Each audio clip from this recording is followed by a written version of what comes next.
Hi friends, இது பார்த்தீங்க அப்படின்னா கருநொச்சின்னு சொல்லுவாங்க. இது வந்து எசென்ஷியல் ஆயிலெலாம் எடுப்பாங்க இதில், நொச்சியிலேருந்து. ஆஸ்துமாக்கு, சளி ப்ராப்ளம் இருக்கிறவங்களுக்கு, தலைவலிக்கு, இதுக்கெல்லாம் வந்து ஒரு பெஸ்ட்டு நிவாரணி. இதில் ஆவி பிடிப்பாங்க. முதல்ல எங்கள் அம்மாயி சின்ன வயசுலலாம் வந்து ஆவி பிடிப்பாங்க. எப்படின்னா வெங்கச்சாங்கலெல்லாம் சூடு பண்ணி இந்த இலையை நல்லா தண்ணியில் போட்டு கொதிக்க வச்சு ஆவி பிடிச்சாங்கன்னா சும்மா அப்படியே செம்மையாக இருக்கும். உடம்புல இருக்கிற அந்த டாக்ஸின்ஸ் எல்லாம் வெளியாகி வேர்வை வழியாக வெளியே வந்து நம்மளுக்கே ரொம்ப பிரிஸ்காக இருக்கும். சளி தொல்லை இது எல்லாமே வந்து கொஞ்சம் நாளைக்கு வராமல் இருக்கும். இதனோட இலை பார்த்திங்க அப்படின்னா, இந்த இலையை சூடு பண்ணி தலைவலி இருக்கவங்களுக்கு தலையில் கொஞ்சம் நேரம் நெத்தியில் வந்து வச்சு வச்சு எடுத்தோம் அப்படின்னா தலைவலி வந்து குறையும். இந்த மாதிரி நிறைய மருத்துவ பயன்கள் இருக்குது.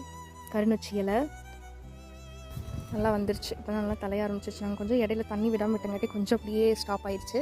பட் இப்போ தான் நோயெல்லாம் நீங்கி கொஞ்சம் இதில் வந்து இந்த மாதிரி நோய் வரும். இதெல்லாம் பிச்சு பிச்சு விட்டுட்டிங்க அப்படின்னா நல்லா தலைஞ்சு கொழுன்னு இருக்கும். குறைஞ்சது 3 மாதத்துக்கு ஒரு தடவையாவது இந்த மாதிரி இலைகள் எல்லாம் போட்டு ஆவி பிடிச்சிங்க அப்படின்னா அடிக்கடி சளி தொந்தரவு, ஒட்டை தலைவலி அந்த மாதிரியெல்லாம் வராது. இன்றைக்கி தகவல் உங்களுக்கு வந்து பயனுள்ளதாக அமைஞ்சிருக்கும்னு நினைக்கிறேன். மெதுவாக பேச சொல்லியிருந்தீங்க கமெண்ட்டில். இந்தளவுக்கு மெதுவாக பேசினா போதுமான்னு. திருநீற்று பச்சிலையும் தூதுவளையை பற்றி கேட்டிருந்தீங்க. நாங்கள் தூதுவளை இப்போ தான் முளைக்க போட்டிருக்கோம். அது இப்போ தான் வந்திருக்கு. ஏன்னா எங்கள் சைடில் அந்த தூதுவளை இல்லை.